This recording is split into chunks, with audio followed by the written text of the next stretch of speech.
এখন তর্ক হচ্ছে সোশ্যাল মিডিয়াতে, যে আমাদেরকে বলে যে আলিমুদ্দিনে নিয়ে বসাও, তোমার বাড়িতে বসাও। আমি জানি না বিজেপি করতে গেলে এত গালাগালি কেন শিখতে হয়। যে একটা আইটি সেল আছে, অন্ধ ভক্ত আছে। এই হকার উচ্ছেদের প্রতিবাদ করে আমরা পোস্টার দিয়েছি, সেই পোস্টারে হাজার হাজার মেসেজ আসছে গালাগালি করে, নোংরা ভাষায়, অশ্লীল ভাষায় গালাগালি করে। এরা হচ্ছে এই বিজেপির মতো পার্টি, তার সরকারের প্রোটেক্টর, তার সমর্থক, তার বন্ধু সাথী। যারা সোশ্যাল মিডিয়াতে আছেন তাদের প্রত্যেকের অভিজ্ঞতা এটা হবে। আমি যে এই হচ্ছে একটা অশ্লীল পার্টি ক্ষমতায় চলে এসছে। আমরা বোঝাতে পারিনি ক্ষমতায় চলে আসবার পরে কার কার ভোটে তারা জিতে এসছে। বড় লোকের ভোট কটা আছে, কটা বড় লোক আছে।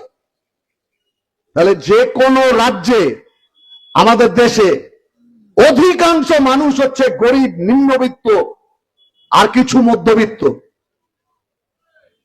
মধ্যবিত্ত মানুষও তো প্রধানত শহর কেন্দ্রিক, গ্রামে এই সংখ্যাটা অনেকই কম। তাহলে বেশিরভাগ মানুষ কারা?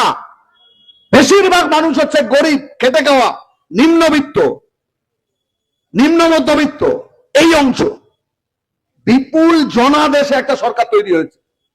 তৃণমূল এই হকারদের বসিয়ে টাকা নিত, কোথাও মাসোহারা নিত, কোথাও দোকান লাগানোর জন্য টাকা নিত, অটো স্ট্যান্ড, টোটো স্ট্যান্ডে একটা গাড়ি ঢোকানোর জন্য টাকা নিত, মাসোহারা নিত, তাদেরকে জোর করে মিটিং এ নিয়ে যেত, মিছিলে নিয়ে যেত। তাহলে যত রকমের অসাধু অন্যায় রোজগার করবার জায়গা আছে তৃণমূল তা করেছে। দাদাগিরি, তোলাবাজি, এই সব অপরাধের কারণের জন্য তো মানুষ তৃণমূলকে হারালেন। এই মানুষের ভোটে তো বিজেপি জিতল।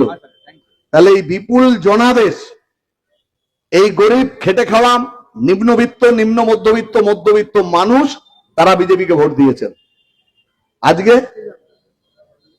মানে যে দু লাইন বলতে হয় এই কারণে, যার ভোটে তুই রাজা হলি তারই পেটে লাত মারলি।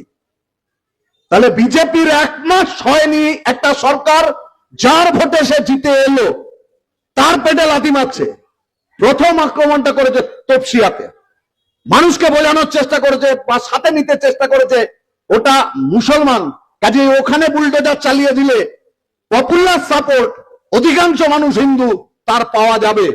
নিউ মার্কেট, হকার, যাতে মানুষের সেন্টিমেন্ট তার পক্ষে থাকে, টাইট দাও।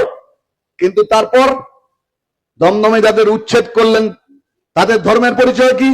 শিয়ালদায় যাদের উচ্ছেদ করলেন তাদের ধর্মের পরিচয় কি? আসলে এটা ধর্মের ব্যাপার না। ধর্মকে ওরা ব্যবহার করেছে ভোটের জন্য। হিন্দু হলে ভোট দিতে হবে বিজেপিকে, মুসলমান হলে ভোট দিতে হবে তৃণমূলকে। গত 10 বছর ধরে পশ্চিমবাংলায় মানুষকে এভাবে বিভাজিত করেছে। আজকে এদের হাতে সরকার যখন চলে এসছে তখন লাথি মারছে যাদের, তাদের পরিচয় হচ্ছে তারা গরিব, তারা খেটে খাওয়া, তারা নিম্নবিত্ত, তারা